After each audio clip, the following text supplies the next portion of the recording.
Hey guys, welcome to Techies Guru. Today we'll be learning how to change name in Fiverr, and now let's dive right in. Now to change name in Fiverr, first open up your Fiverr app. And after opening your Fiverr app, guys, on this interface at the bottom right corner of the screen, you can see there's a three-dotted icon with a more button available for us at the bottom right corner.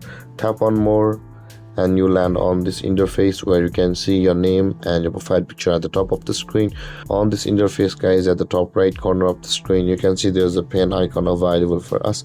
Tap on that pen icon and you will land over here where you can see your name available for us over here. Now in order to change your name, guys, you can edit any way you like. So let's go. I'll be just changing the name like this, guys.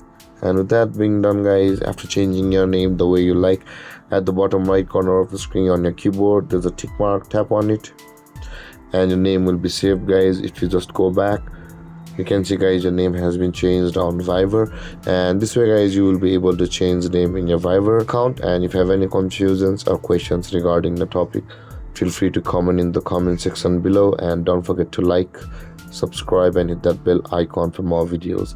Thank you for watching, guys. Peace.